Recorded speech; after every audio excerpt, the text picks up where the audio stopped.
very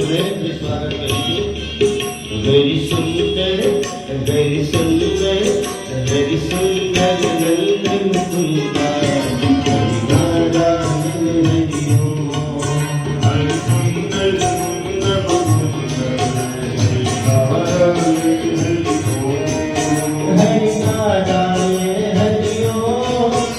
Hari Narayan Hari Om Hari Narayan Hari Om Hari Narayan Hari Om Hari Narayan Hari Om Hari Narayan Hari Om Hari Narayan Hari Om Hari Narayan Hari Om Hari सुंदर नंदन मुकुंदा हरि नारायण हरि ओम हरि सुंदर मुकुंदा हरि नारायण हरि ओम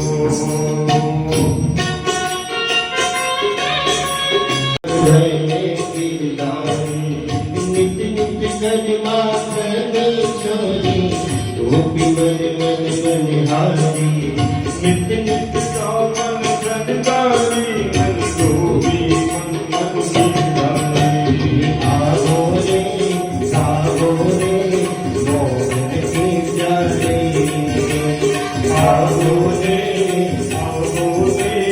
मोहन के प्यारे आवो रे नाचो रे मोहन के प्यारे आवो रे नाचो रे मोहन के प्यारे हरि सुंदर नंदन मुकुंदा हरि नारायण हरि ओम हरि सुंदर मुकुंदा नारायण हरि ओम हरि नामो ने मोहन के प्यारे आवो ने मोहन के प्यारे नाचो ने गाओ ने मोहन के प्यारे गाओ नारायण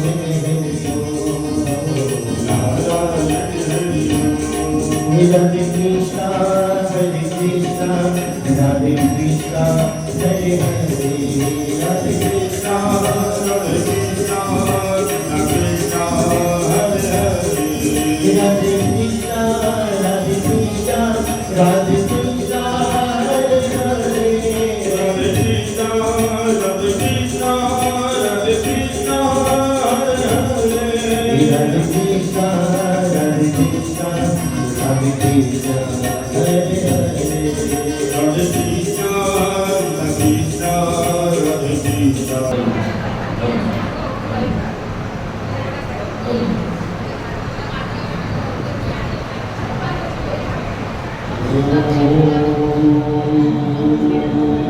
ओम नमो भगवते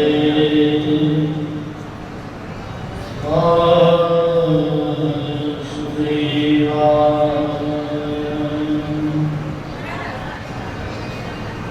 ओम नमो भगवते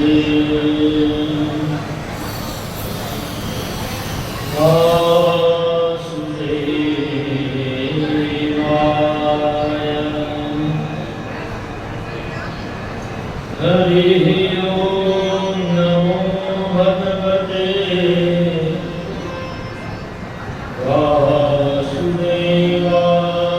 वासुदेवाय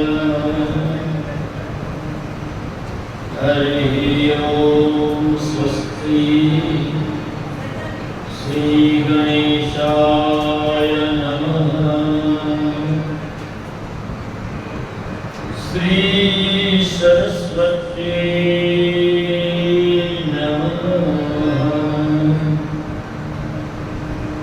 श्री गुरुभ्यो नमः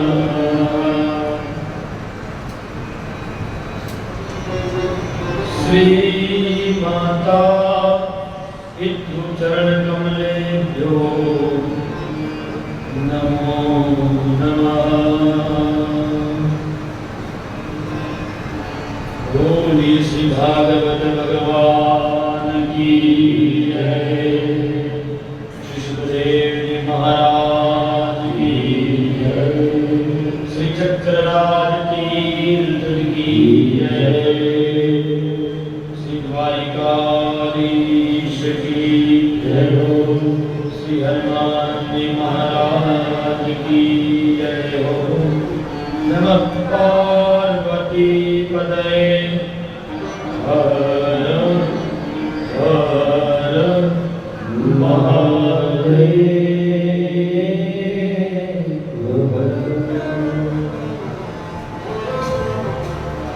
वंशी विभूषितकरा नवनीतराभा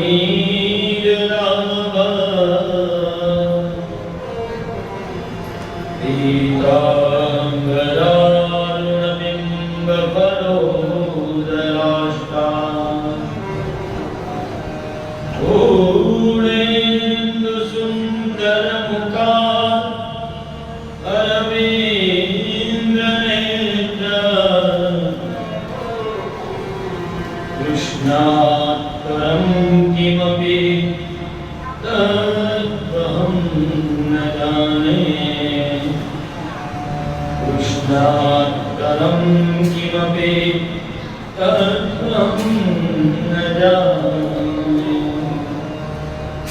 सच्चिदानन्दरूपाय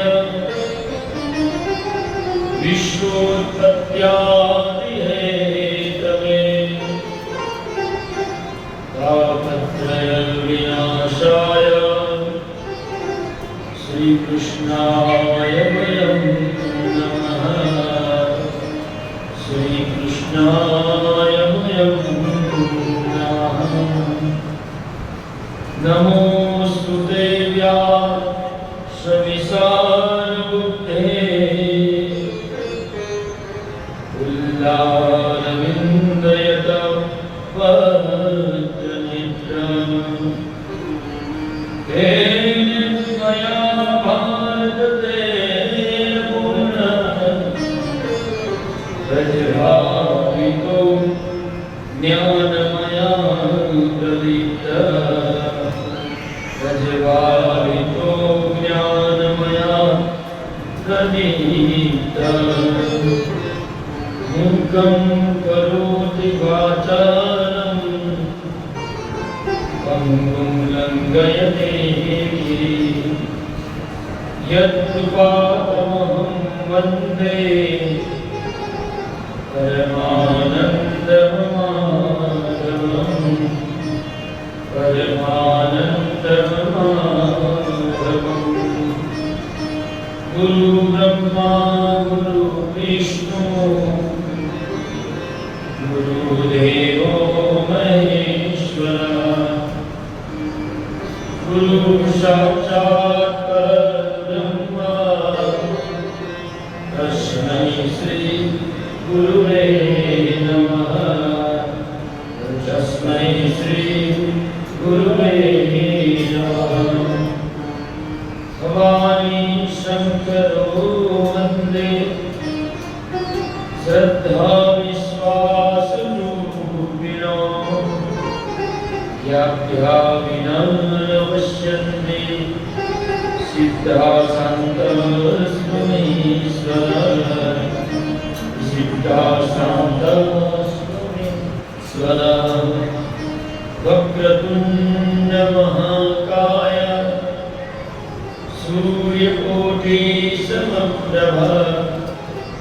निर्विघ्नं कुरु मे देव सर्वकार्येषु सर्वदा। सर्वकार्येषु सर्वदा। आये हनुमंत विराजे कथा करो ममति अनुसार। प्रेम सहित गाली हरि पधारिये पवन कुमार। पधारिये पवन कुमार। આજની કથા આજની કથાની અંદર ત્રીજો દિવસ અને આ ત્રીજા દિવસની અંદર મંગલાચરણની અંદર જ્યારે આપણે આરંભ કરીએ ત્યારે ભગવાન ગોવિંદ દામોદર ભગવાન ઠાકોરજી બાલકૃષ્ણ એમને યાદ કરી આપણે બધાએ સાથે ગાવાનું છે અને બધાએ કીર્તન અવાજની અંદર એક જ રાગની અંદર ગોવિંદ દામોદર સ્તોત્રની સ્તુતિ કરી. રામ વિંદે નવરાગ વિંદ મુખાર વિંદે વિનિરે સંયંતમ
એક હાથ અને બીજા હાથની તાળીની સેવા કરી અને ભગવાનને નારાયણની આજ્ઞા આપી. શ્રીમન નારાયણ નારાયણ હરિ હરિ શ્રીમન નારાયણ નારાયણ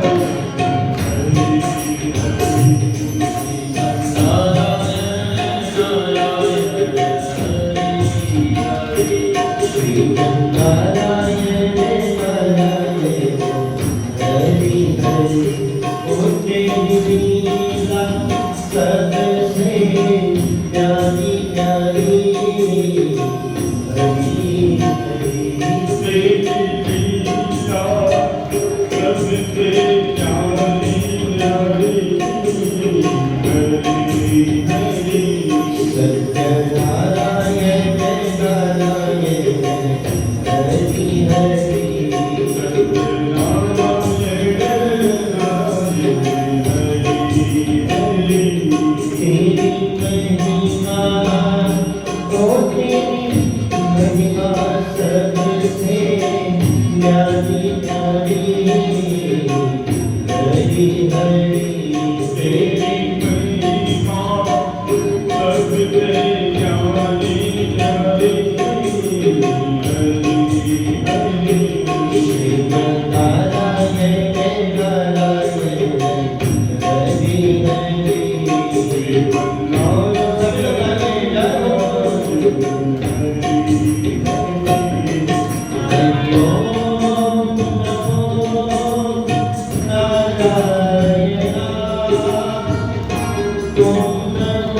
ગઈકાલે આપણે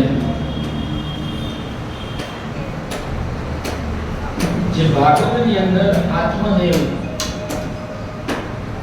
અને એમના પત્ની અને બે સંતાનો ગોકર્ણજી અને ધુંધુકારીની આપણે કથાનું શ્રવણ કર્યું.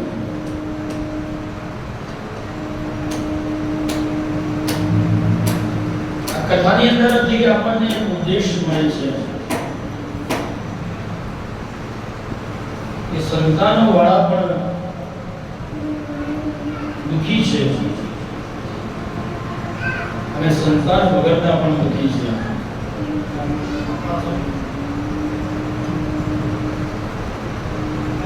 ત્યારબાદ આપણે પ્રથમ સ્કંદની અંદર પ્રવેશ કર્યો ને વિશાળની ભૂમિ.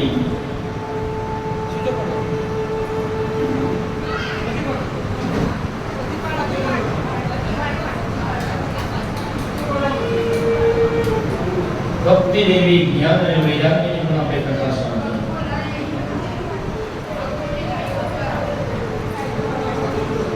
ત્યારબાદ આપણે મહાભારત પર્વની પણ કથા સાંભળી કે અશ્વત્થામાએ 5 પાંડવોના પુત્રનું મસ્તક છેદન કર્યું. દુર્યોધનને આપણે જોયું, પ્રતિજ્ઞા કરી હતી અને કે દુર્યોધન હું આ 5 પાંડવોના મસ્તક ધડથી અલગ કરી તને આપીશ.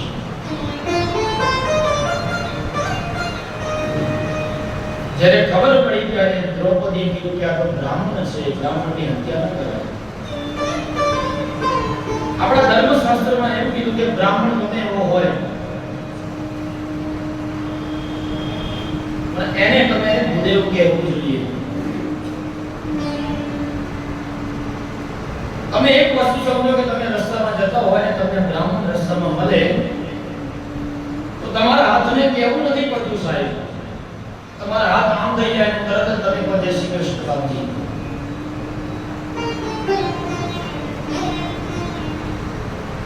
કારણ કે તમામે તમામ વર્ણનો કોઈ ગુરુ હોય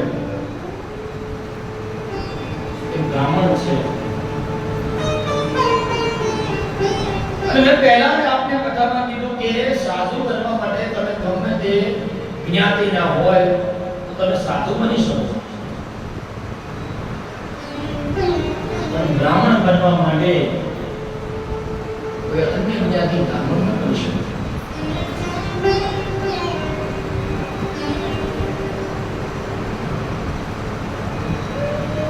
આપણે આ કથાનું પણ શ્રવણ કર્યું કે અશ્વત્થામા બ્રાહ્મણ હતા અને દ્રૌપદી એટલું જ કીધું કે આની હત્યા ના કરો પણ એમને અપમાન કરી દો. ભગવાન દ્વારિકાધીશે તમારે બદલો જે લેવો હોય તો અપમાનિત કરો જે પણ વ્યક્તિને, જ્યારે એનું મોઢું છે ને અપમાનિત થયેલું હોય એટલે મૃત્યુ બરાબર કહેવાય. આપણે આ કથાનું પણ શ્રવણ કર્યું અને હવે આજે ત્રીજા દિવસે શ્રીમદ ભાગવત સપ્તાહ. આ સપ્તાહની અંદર આ ભાગવતજીની અંદર 10 લક્ષણોની વાત કરી છે.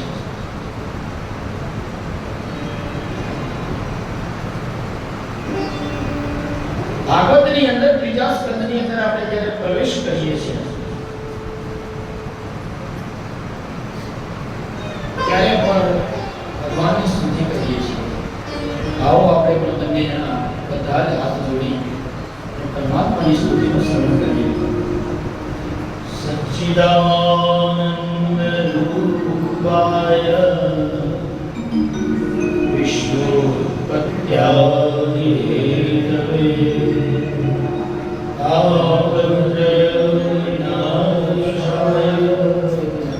શ્રી કૃષ્ણ.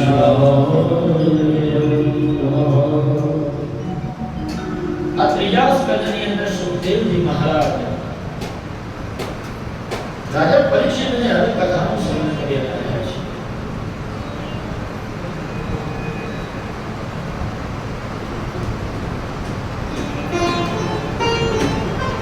અહીંયા ત્રીજા સ્કંદની અંદર એવું બતાવ્યું કે વિદુરજીને મૈત્રી ઋષિનો સન્માન બતાવ્યો છે. આ વિદુરજી કોણ, મૈત્રી ઋષિ કોણ? તો કહેવાય છે કે આ વિદુરજી એક વખત તીર્થ યાત્રા કરવા નીકળી ગયા છે.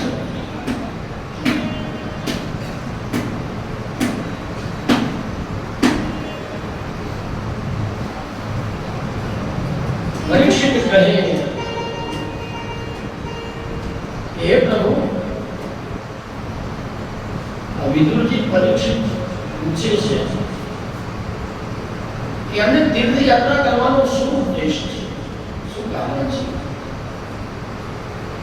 ત્યારે સુખદેવજી કહે છે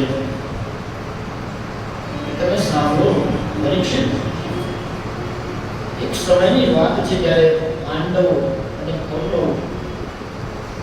જુગાર રમતા હતા અને આ જુગારની અંદર પાંડવોની હાર થઈ છે. પાંડવોની હાર થઈ એટલે 12 વર્ષ સુધી એમને વનવાસ કર્યો છે.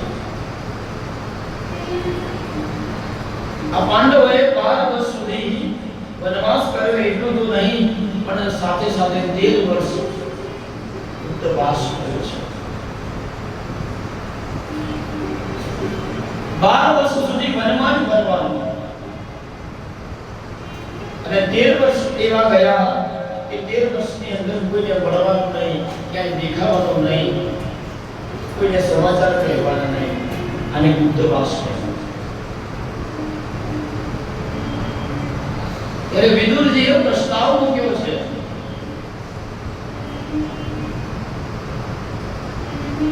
દુર્યોધનના આગળ. હે દુર્યોધન, તમે આ પાંડવનો ભાગ તો આપો.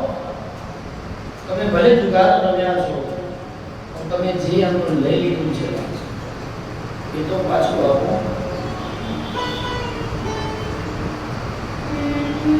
સુખદેવજી પરીક્ષિત રાજાને કહે છે કે પાંડવો અને કૌરવોના અંદરો અંદર એક નાનકડી વાતની અંદર હાર જીત થાય છે. અને ત્યાર પછી ભગવાન પણ સમજાવે છે દુર્યોધન સમજતો નથી.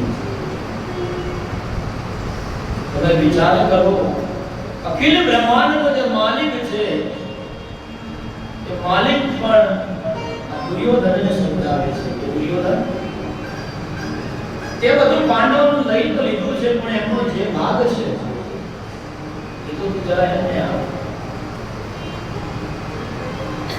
અરે જેની બુદ્ધિ ખરાબ છે ને, જેનું મન બગડેલું છે, હકીકતમાં એ જ દુર્યોધન છે. આ મહાભારતની જે એક કથા છે ને, એક કાલ્પનિક કથા છે.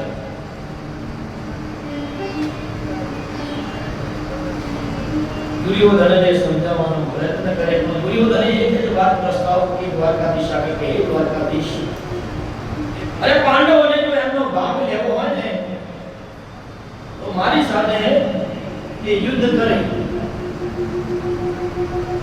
અને આ યુદ્ધની અંદર જો એમની જીત થશે તો એમનો ભાગ નહીં, હે દ્વારકાધીશ હું મારું બધું પણ એમને આપી દઈશ.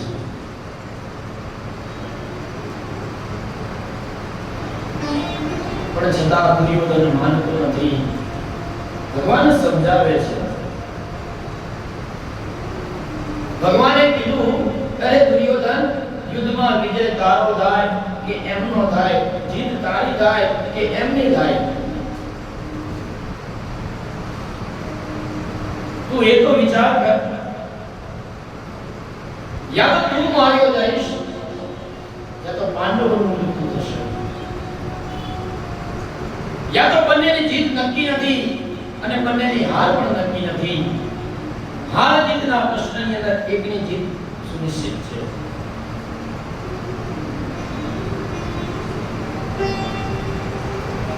દુર્યોધનની સભાની અંદર વિદુરજી હતા. વિદુર કાકાએ બહુ સમજાવ્યા કે દુર્યોધન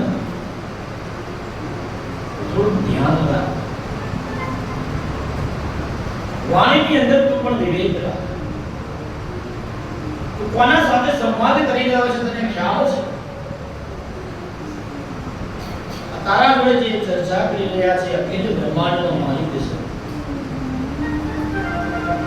હું એને ઓળખું છું, પણ દુર્યોધન તું નથી ઓળખી શકતો. મેં પહેલા જ કીધું કે દુર્યોધન એટલે કે બગડેલી બુદ્ધિ. અને જ્યારે માણસની બુદ્ધિ બગડે એટલે આંખો લાલ થાય, આંખો લાલ થાય એટલે મગજ બગડે, મગજ બગડે એટલે આજુબાજુમાં કંઈ વિચાર ના આવે.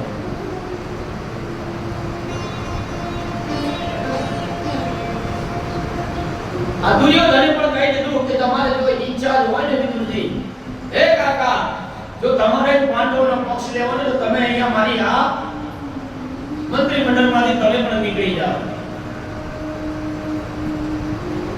તમે વિચાર તો કરો, કાકા જેવા કાકાનો પણ સંબંધ નથી. આજે અભિમાન સત્તાની, માણસને જ્યારે પદ મળે, સત્તા મળે ત્યારે અહંકાર આવે આવે ને આવે સાહેબ.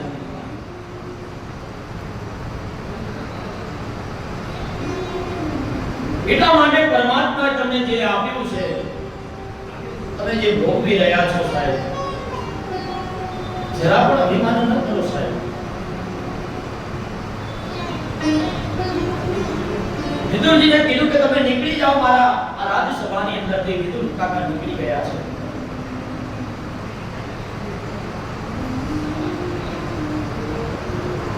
આ બાજુ ભગવાન ફરીથી આવેલા છે. તમે વિચાર કરો, દ્વારકાધીશ કેટલા દયાળુ છે. ફરી જ્યારે દ્વારકાધીશ આવી અને ફરી પાછો સમજાવવાનો પ્રયત્ન કરે છે. કારણ કે જ્યારે માણસને ગુસ્સો આવે ને, હું તમને એક ઉપાય સમજાવું. ઘરની અંદર કદાચ તમને કોઈ નાની મોટી તકલીફ થાય, કોઈના જોડે બોલાચાલી થાય, એ સમયે મૌન થઈ જાઓ. આ શ્રેષ્ઠમાંનો શ્રેષ્ઠ ઉપાય છે. ઘરની અંદર જ્યારે કોઈ પણ સાથે ઝઘડો થઈ જાય, બોલવાનું બંધ કરી દો સાહેબ. અરે સાહેબ તમે એની તાકાત જો મૌનની તાકાત કેટલી બધી છે એ પછી થાકીને એ પોતે બંધ થઈ જશે. અરે કદાચ એ વ્યક્તિ બોલતા બંધ ન થાય તો તમે સ્થાન છોડી દો, પણ સામે તમે જ્યારે જેટલો ઉત્તર આપશો, ઉત્તરના સામે પ્રત્યુત્તર, ઉત્તરના સામે પ્રત્યુત્તર તમે મળશો અને અંતે તમારા હૃદયને ઠેસ પહોંચશે.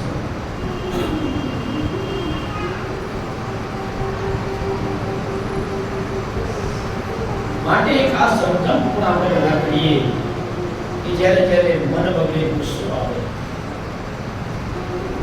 ત્યારે મંદિરમાં જતું રહેવું, મહાદેવમાં જતું રહેવું. અહીંયા ભગવાન ફરી સમજાવવા આવે છે કે એ દુર્યોધન સમજતો ખરા. અને એ જ સમયે ભગવાન દ્વારકાધીશે વિદુર કાકાને સભામાં ન જોયા. સભામાં ન જોયા એટલે દ્વારકાધીશને પણ ખબર પડી ગઈ કે બુદ્ધિશાળી વ્યક્તિ જો સભામાં ન હોય ને તો એ સભા કહેવાય નહીં. એટલે હવે દ્વારકાધીશ સમજાવવાનું છોડી દે છે.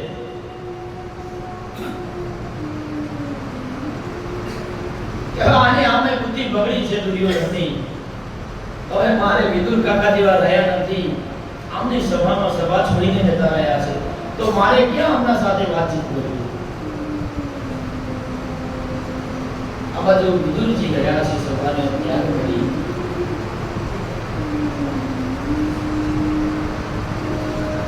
ભગવાન કૃષ્ણ હવે હસ્તિનાપુર આવ્યા, દુર્યોધનની હસ્તિનાપુર. ત્યાંથી ભગવાન પણ નીકળી ગયા છે.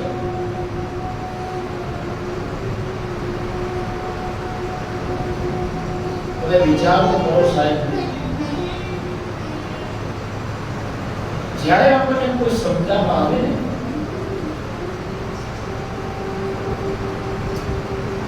ત્યારે આપણું મન બગડ્યું હોય, બુદ્ધિ બગડી હોય,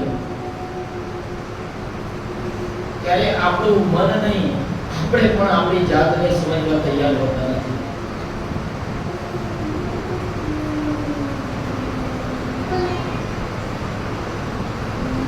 દુર્યોધનને હવે થયું છે કે મારા આ રાજ્યની અંદર દ્વારકાધીશ તો આવ્યા છે,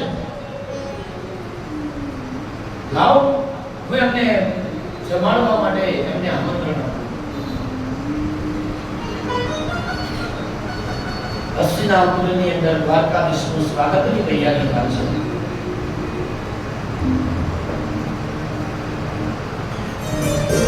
ભગવાનને બોલાવ્યા છે દુર્યોધને, અને દુર્યોધને તૈયારી કરાવી છે, હસ્તિનાપુર સજાવ્યું છે.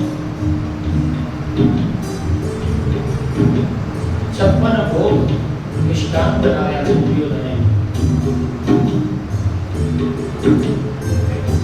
અને દ્વારકાધીશને કહે છે કે હે દ્વારકાધીશ, પાંડવોની વાતને મૂકી દો હવે બાજુમાં, તમારા ચરણ અમારા મહેલની અંદર એનું આગમન કરો.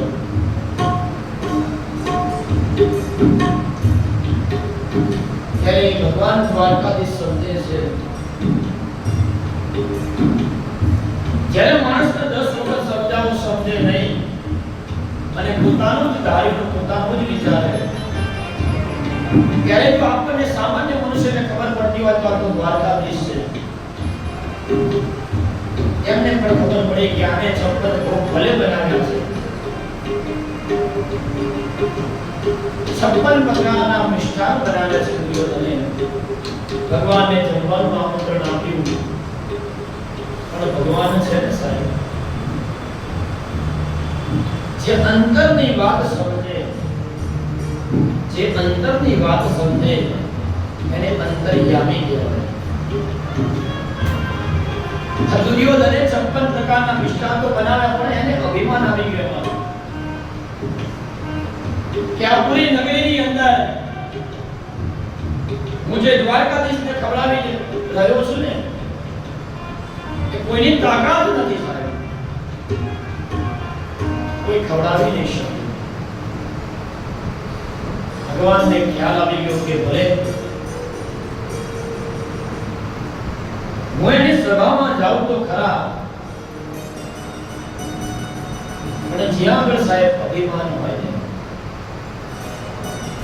ત્યાં આગળ ભગવાન કરતા નથી. અરે સાહેબ દરેક જગ્યાએ આપણો રૂપિયો કામમાં આવે છે બધું. હે આપણે હમણાં જ જોયું 2019 અને 20 માં કોરોનાનો સમય આવ્યો. આ કોરોનાના સમયની અંદર મને ને તમને બધાને ખબર પડી ગઈ નોટોની થપ્પીઓ લઈને બધા આવતા હતા. હોસ્પિટલોમાં વેટિંગ હતું. અરે એટલું તો નહીં સાહેબ, અગ્નિ સંસ્કાર માટે પણ વેટિંગ હતું.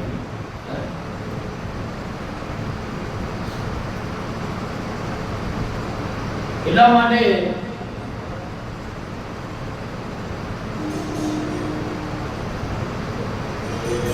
અભિમાન ન કરવું છે.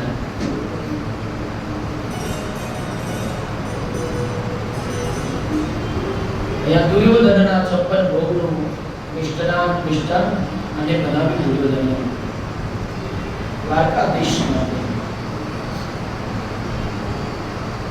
પણ ભગવાને વિચાર માંડી વાળ્યો કે હવે આનું જેવું ખાઓ ને, આપણી કહેવત છે કે અન્ન એવો જેવા માણસનું તમે જે ભોજન જમો છો એવા તમે બની જાઓ છો. આપણો સનાતન હિન્દુ ધર્મ છે સાહેબ. કેટલા પ્રકારના અનાજ છે, કેટલા પ્રકારના કઠોળ છે, કેટલા પ્રકારના શાકભાજી છે, અને છતાંય આપણે હિન્દુની અંદર જન્મ્યા પછી જો ન ખાવાની વસ્તુ ખાઈએ ને સાહેબ,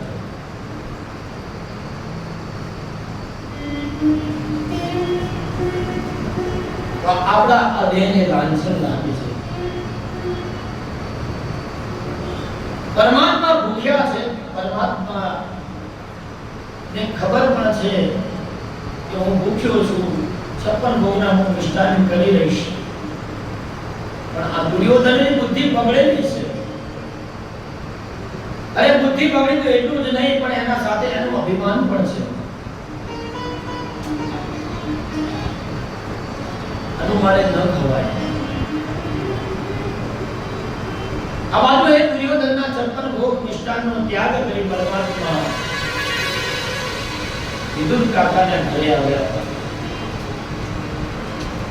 વિદુર કાકાને ઘરે આવી વિદુર કાકા આશ્ચર્યમાં પડી ગયા. હે દ્વારકાધીશ,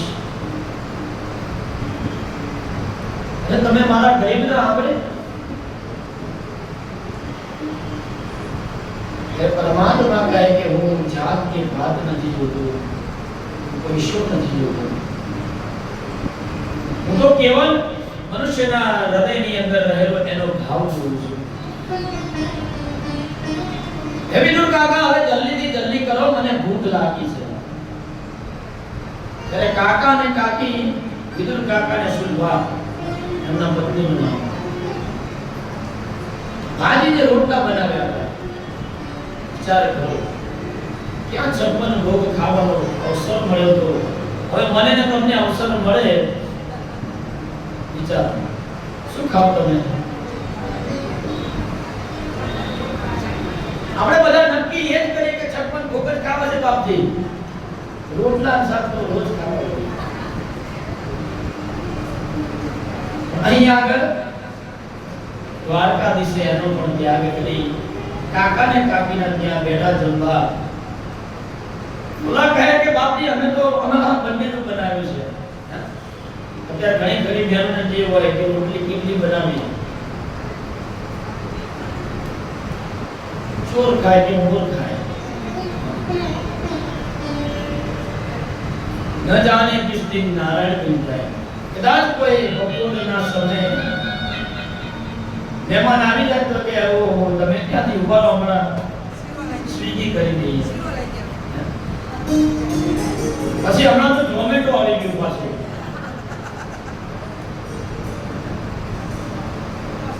એટલે વિદુર કાકાજીએ અને સુરભાઈ કીધું કે બાપજી હે દ્વારકાધીશ તમે આવી તો ગયા છો પણ આટલી જ વસ્તુ છે કેટલી શક્તિ છે તમારે ભગવાન કે ક્યાં વાતો નહીં આમ તમે વાતો કરો છો જરા મને ખાવાનું આપો તમે કાકા કાકી કે ઉભા તો રોટલા જરા ગરમ કરું દ્વારકાધીશ કે એની જરૂર નથી મારે સાહેબ જાતે લીધું છે અખિલ બ્રહ્માંડના માલિકે અને આપણને તો કોઈ પીરસીને આપે ને તો જાણે કોઈ મોઢામાં કોળીઓ ભરાવે ને એટલો તો વટ કરીએ સાહેબ આપણે અરે ત્યાં સુધી નહીં આપણું તો અભિમાન એટલે સુધી છે કે જાણે કોઈ ચાવીને આપણા મોઢામાં મૂકી દે ને આપણે ત્યાં સુધી રાહ જોઈએ છીએ સાહેબ અખિલ બ્રહ્માંડનો અધિપતિ જો જાતે કાકા ને કાકીને ત્યાં ભોજન જમતો હોય અરે ભોજનમાં તો આ બંને જણા એવું ભાન ભૂલ્યા હતા આ ભાગવતજીની અંદર લખ્યું છે કે કેળાની છાલ પડી ગઈ એક બાજુ હે તો કાકી એટલું બધું ભાન ભૂલી ગયા દ્વારકાધીશને જોતા જ રહી ગયા અને આમ કરીને કેળાની છાલ મૂકી તો દ્વારકાધીશ કેળાની છાલ પર થઈ ગયા સાહેબ હે આ પ્રેમ છે સાહેબ બેનો જ્યારે રસોઈ બનાવતા હોય ને ત્યારે બહેનોએ ખાસ એક વસ્તુ યાદ રાખવી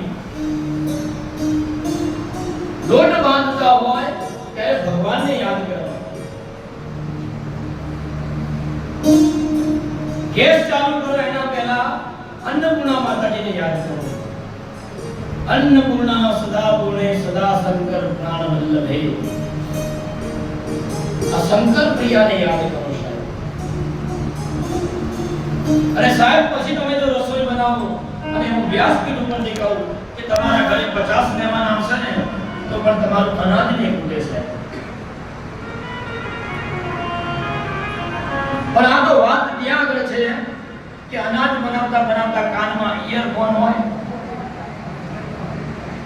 અને પછી તમે લોટ બાંધો અને એમાં પાછા ગીતો ગાવ મૂર્તિ બદનામ ઉભી હે એટલે તમે જે લોટ બનાવતા બનાવતા મુન્નીને યાદ કરો એ જ મુન્ની તમારા છોકરાઓમાં જાય અને છોકરાના વિચાર પણ મુન્નીના આવી જાય મુન્ના મુન્નીને યાદ ન કરો શ્રી કૃષ્ણ ગોવિંદ હરે મુરારીને યાદ અને કેળાની છાલ ખવડાવી દીધી તો પણ દ્વારકાધીશે ખાધી દ્વારકાધીશ ભોજન કરીને ત્યાંથી નીકળ્યા છે ઉદ્ધવ કહે છે કે હે વિદુરજી તમે મને કૃષ્ણની વાતો તો કહો છો તો મને કઈક વાત તો સમજાવો કૃષ્ણએ મને યાદ કર્યા છે આ કથામાં હવે આનંદ થાય છે કે આ વિદુરજીને મૈત્રી કૃષ્ણ સમજાવો જે કૃષ્ણ ધરતી ઉપરથી ભાજી આરોગીને કૃષ્ણ સ્વધામ પૂર્ણ થયા છે વિદુર કહે કે હે મૈત્રેય ઋષિ હવે કૃષ્ણ રહ્યા નથી અમારું વિદુરજી પણ રડવા લાગ્યા છે મૈત્રેય ઋષિ પણ એમને સમજાવે છે તમે જે કૃષ્ણની વાત કરો છો વિદુરજી કૃષ્ણની હું તમને વાત કરું કૃષ્ણએ તમને 3 યાદ કર્યા છે ત્યારે વિદુર કાકાના આંખમાં પણ અશ્રુ આવી ગયા છે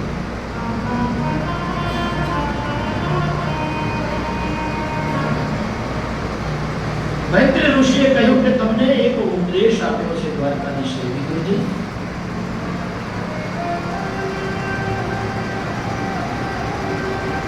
વિદુરજી કહે મારા માટે ઉપદેશ અને એમાં દ્વારકાધીશ હા તમારા માટે તમે ગંગાના ઘાટે જાઓ અહીંયા વિદુરજીને હવે ઉદ્ધવજી મળ્યા છે અને ઉદ્ધવજીએ કહ્યું કે તમે વિદુરજી દ્વારકાધીશની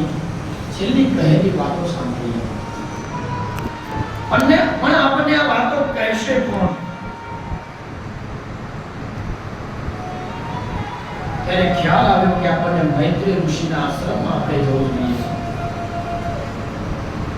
બંને જણા મૈત્રી ઋષિના આશ્રમમાં આવ્યા છે અને મૈત્રી ઋષિને વંદન કરી અને પ્રાર્થના કરે છે કે હે ઋષિ વર્ય, અમને જે પરમાત્માએ સ્વયં પોતાના સ્વમુખેથી ઉપદેશ આપ્યો છે એ અમને સમજાવો. હવે મૈત્રી ઋષિ કહે છે કે તમને વિદુર કાકા છેલ્લે જ્યારે ભગવાન પોતાના નિજ ધામમાં ગયા એ પહેલા ખૂબ યાદ કર્યા અને યાદ કરીને એટલું કીધું કે મારા કાકા અને કાકીને મારી યાદ આપજો. ત્યારે હવે મૈત્રી ઋષિ વિદુરજીને પરમાત્માએ આપેલો ઉપદેશ સંભળાવે છે. આ ઉપદેશ એટલે કે ભાગવત કથા. અહીંયા 4 જગ્યાએ આ ભાગવતનો આરંભ થાય છે. એક તો સૂત પુરાણી આ જ ભૂમિની અંદર જે હું ને તમે બેઠા છીએ સાહેબ. સૂત પુરાણી 88,000 ઋષિઓને સૌનક વગેરે ઋષિઓને લઈ આ જ ચક્ર તીર્થની અંદર ભાગવત સપ્તાહનો પ્રારંભ કર્યો છે. બીજી કથા બદ્રિકાશ્રમની અંદર સનકાદિક ઋષિઓ એ પણ કથાનો ત્યાં ભાગવત સપ્તાહનો આરંભ કર્યો છે. ત્રીજી કથા એવી બતાવી કે મૈત્રેય ઋષિ વૃંદાવનની અંદર આપણે જઈને આવેલા વૃંદાવનમાં ગોકુળમાં ત્યાં આગળ આ મૈત્રેય ઋષિ હવે વિદુર કાકાની કથા સંભળાવી રહ્યા છે. અને ચોથી કથા સુખદેવજી પરીક્ષિતને સંભળાવી રહ્યા છે. અને પાંચમી કથા એ આપણે બધા કડીથી, અમદાવાદથી, કલોલથી, જ્યાંથી પણ આવ્યા ત્યાંથી એ ફરી પાછી આ તીર્થ ભૂમિમાં ચક્ર તીર્થ એની અંદર ભૂમિ તમે બધા કરી રહ્યા છો.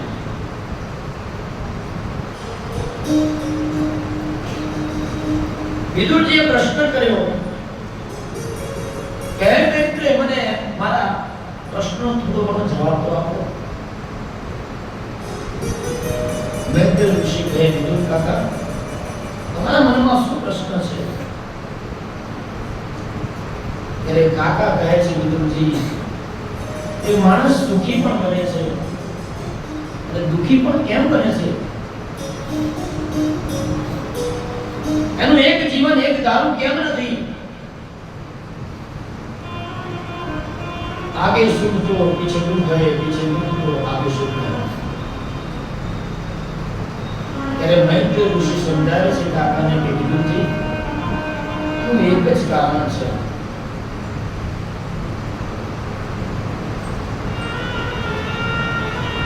કાકા કહે, વિદુરજી, કે આનું કારણ કયું, તમે મને સમજાવો તો ખરા. ત્યારે મૈત્રેય ઋષિ કહે છે કે એક જ કર્મ છે જે મનુષ્યને સુખ આપે છે અને એ જ કર્મ એવું છે જે મનુષ્યને દુઃખ આપે છે. માટે આપણે પણ આપણા જીવનની અંદર જ્યારે સુખ આવે ને ત્યારે છકી ન જવું. પેલી આપણામાં કહેવત છે કે બે પાંચે થયા એ અભિમાન આવી જાય છે. તમને પૈસો પરમાત્મા એટલા માટે આપે છે કે તમે એને જીરવો છો કેવી રીતે. અને સાહેબ, પૈસો આપ્યા પછી પણ એ પૈસાને તમે કેવી રીતે એનો ઉપયોગ કરો છો. હું ને તમે જે પૈસો વાપરીએ છીએ ને સાહેબ, એને વાપર્યો કહેવાય. પણ આ જ્યારે આવી કથાઓ થતી હોય ને એની અંદર તમે જે યોગદાન આપો ને એનો પૈસાનો સદઉપયોગ કહેવાય છે. કોઈ પિક્ચર જોવા જાઓ, કોઈ મંદિરમાં જાઓ તો એ પૈસાનો ઉપયોગ કર્યો, એને વાપર્યો કહેવાય. અને મંદિર મહાદેવ બનતા હોય, કથા થતી હોય, જ્યાં તમારું યોગદાન આપો, એ તમારા પૈસાનો સદુપયોગ છે. જીવનમાં એક સંકલ્પ એવો કરવો કે કર્મની ગતિ ન્યારી છે, કર્મને આધીન છે પરમાત્મા. તમે વિચાર તો કરો, ભગવાન રામ જેવા રામને પણ 14 વર્ષ સુધી વનવાસ ભોગવ્યો. અને સાહેબ મહાન વિદ્વાનમાં વિદ્વાન એવા રાવણ વાસ્તુશાસ્ત્ર, જ્યોતિષ, વેદો, ઉપનિષદોનો જ્ઞાતા, એનું પણ મૃત્યુ એક બુદ્ધિ બગડવાથી થયું. એટલે પરમાત્માને સદાય આપણને મનની અંદર ભગવાન જ્યારે સાથે તમે બેસો ને ત્યારે કહેવાનું કે પહેલા તો મારા મનસુખલાલને સ્થિર રાખે.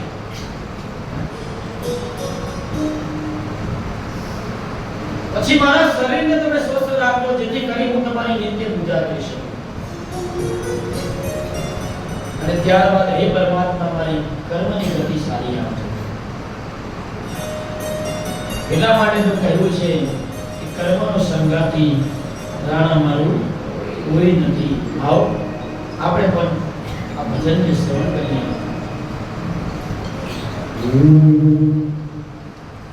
એ કર્મનો સંગાતી વાલા મારું કોઈ નથી. હો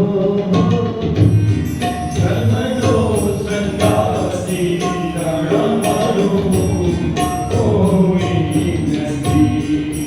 હો કર્મનો સંગાતી રાણા મારું કોઈ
એકરે માતાના લોટો દી ગયા એકરે માતાના બેટે દી ગયા કે નખાયેલા જુદા જુદા રે જુદા જુદા રે એના જુદા જુદા રે એના જુદા જુદા રે એકરે માથે છત્ર જુદા